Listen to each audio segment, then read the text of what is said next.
छत्तीसगढ़ के गृह मंत्री ने कहा है कि राज्य में अवैध तरीके से रह रहे बांग्लादेशी लोगों पर कड़ी कार्रवाई की जाएगी। गृह मंत्री विजय शर्मा ने साफ तौर पर कह दिया है कि बाहरी लोग प्रदेश छोड़कर चले जाएं।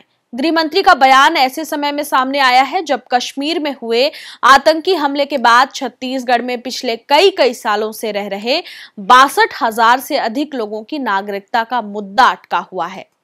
छत्तीसगढ़ में ये 62,000 ऐसे लोग हैं जिन्हें केंद्र सरकार स्टेटलेस पीपल यानी राज्यहीन लोग मानती है।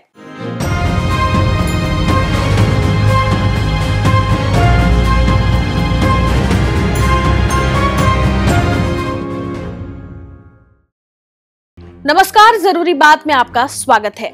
छत्तीसगढ़ के गृह मंत्री विजय शर्मा ने कहा है कि छत्तीसगढ़ में अवैध तरीके से रह रहे लोगों के खिलाफ राष्ट्रीय सुरक्षा की दृष्टि से अभियान चलाया जाएगा। इसके लिए हर जिले में स्पेशल टास्क फोर्स STF का गठन किया जाएगा। अवैध दस्तावेज बनाने वाले, बिना वैध दस्तावेज वाले व्यक्तियों को लाने में संलिप्त कई ठेकेदार, टेंट व्यवसायी और कबाड़ी का काम करने वाले लोगों के खिलाफ भी कार्रवाई की जाएगी। गृह मंत्री ने कहा कि जो अवैध रूप से छत्तीसगढ़ में रह रहे हैं वो राज्य छोड़कर चले जाएं।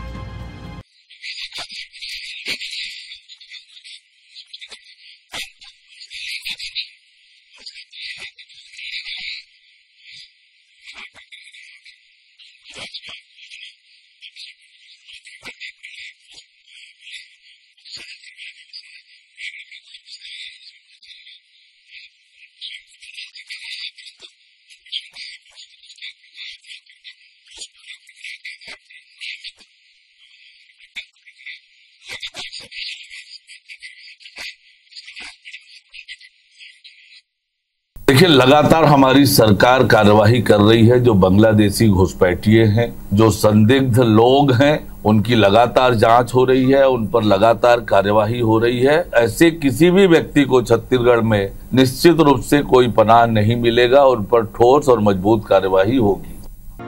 दरअसल मुख्यमंत्री विष्णुदेव साय की अध्यक्षता में 28 अप्रैल को गृह विभाग की बैठक हुई थी। इसके बाद बांग्लादेशियों के खिलाफ एक्शन प्लान तैयार किया जा रहा है। सरकार ने बांग्लादेशी घुसपैठियों, अवैध अप्रवासियों, बिना वैध दस्तावेज के रहने वाले अनाधिकृत व्यक्तियों की पहचान और उन पर प्रभावी कार्रवाई के लिए फैसला लिया है। ये फैसला ऐसे समय में आया है जब छत्तीसगढ़ में बिना नागरिकता के रह रहे 98% लोगों को नागरिकता नहीं मिली है। केंद्रीय गृह विभाग के आंकड़े के अनुसार 31 दिसंबर 2014 तक भारत में कुल 2,89,394 राज्य विहीन लोग थे। इनमें से सर्वाधिक 1,02,478 लोग तमिलनाडु में थे और दूसरे नंबर पर था छत्तीसगढ़। छत्तीसगढ़ में ऐसे लोगों की संख्या थी 62,890। राज्य सरकार के आंकड़े बताते हैं कि राज्य बनने के बाद से 31 दिसंबर 2023 तक महज 841 लोगों को भारतीय नागरिकता मिल पाई। यानी राज्य में 62,890 स्टेटलेस लोगों में से महज 1.3% लोगों को ही भारतीय नागरिकता मिल पाई। 98% से अधिक लोग अब भी नागरिकता की कतार में हैं। इनमें बड़ी संख्या में पाकिस्तान से आए नागरिक भी हैं। लेकिन गृह मंत्री ने मूल रूप से बांग्लादेशी लोगों का मसला उठाया है, जिन्हें लेकर वे पहले भी हमलावर रहे हैं। छत्तीसगढ़ में विपक्ष में रहते हुए भारतीय जनता पार्टी ने रोहिंग्या और बांग्लादेशी लोगों को राज्य में बसाने को लेकर तब की भूपेश बघेल की सरकार को लगातार घेरने का काम किया था। फिर भाजपा की सरकार बनी तो कांग्रेस ने इसे मुद्दा बनाया। विधानसभा में पूर्व मुख्यमंत्री भूपेश बघेल ने पूछा कि कितने रोहिंग्या मुसलमानों की पहचान की गई है। जवाब में गृह मंत्री ने कहा कि जानकारी एकत्र की जा रही है। मामला विधानसभा से बाहर मैदान तक पहुंचा। मैं ये चाहता हूं कि जिनको अपने वोट बैंक बढ़ाते होने होते हैं वो घुसपैठ करवाते हैं, और जिनके वोट बैंक होते हैं वो इस सब चीजों पर चिंता करते हैं। हमको बहुत स्पष्टता है। अरे आपको ध्यान है भैया, पिछली सरकार ने किया क्या है? बहुत स्पष्टता के साथ आपसे कहना चाहता हूं कि ये जितने भी लोग होंगे सबकी जांच की जाएगी। क्या चौकीदारी ठीक ठाक नहीं हो पा रही है, इसलिए घुसपैठ बढ़ रहे हैं? अरे भाई मेरे, एक दिन में हो जाता है, 2 दिन में हो जाता है। हमको समझना होगा ना कि कितने लंबी प्रक्रिया के साथ कैसे कैसे होता है। और आप अगर उसको ठीक भी करना चाहते तो 1 दिन में हो जाता है। बहुत टेढ़ी खीर होती है भैया, बहुत टेढ़ी खीर होती है। आपने झारखंड में देखा, वहाँ घुसपैठिए आ गए हैं और ये बात प्रधानमंत्री ने कही चुनावी मंच, और जब इनकी सरकार बने 1 साल हो गया है तो कितने रोहिंग्या को, कितने घुसपैठिए को ये आइडेंटिफाई किए हैं और उसके खिलाफ कार्रवाई की गई है। एक व्यक्ति ने सूचना का अधिकार भी लगाया और उसमें तो रोहिंग्या नाम का कोई शब्द ही नहीं।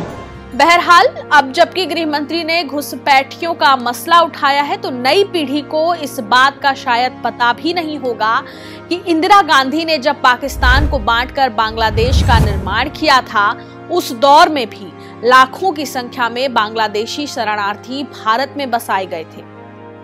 केंद्र सरकार ने 12 सितंबर 1958 को पूर्वी पाकिस्तान से आने वाले शरणार्थियों के एक बड़े हिस्से को दंडकारण्य परियोजना के तहत जिन इलाकों में बसाने का फैसला लिया, उसमें तत्कालीन मध्य प्रदेश का बस्तर और उड़ीसा का मलकानगिरी शामिल था। 60 और 70 के दशक में घने जंगलों वाले बस्तर के पखांजूर परलकोट के इस हिस्से में शरणार्थियों के लिए यहाँ 133 गांव बसाए गए थे, जिन्हें परलकोट विलेज पीवी का नाम दिया गया। इन गांवों के नाम अंकों पर रखे गए थे, PV1, PV2, PV3। लेकिन जब लोगों को बसाने की शुरुआत हुई तो पूर्वी पाकिस्तान से भारत पहुंचे लोगों ने यहां रहने से इनकार कर दिया। लगभग 80% परिवार यहां से पश्चिम बंगाल चले गए। बड़ी मुश्किल से उन्हें समझा बुझाकर दोबारा यहां लाया गया। यहां रहने के लिए उस समय न घर था, न खेत, पानी, सड़क, दवा, स्कूल, कुछ भी नहीं था। असल में मध्य प्रदेश की राजधानी भोपाल से यह इलाका 850 किलोमीटर दूर था, जो कई सालों तक हाशिए पर पड़ा रहा। आजादी के 60 सालों तक किसी सरकारी अधिकारी और कर्मचारी को सजा के बतौर बस्तर तबादला कर देने का डर दिखाया जाता था। जाहिर है केंद्र सरकार की दंडकारण्य परियोजना में शरणार्थियों का पुनर्वास भी बरसों तक उपेक्षा और भ्रष्टाचार का शिकार रहा।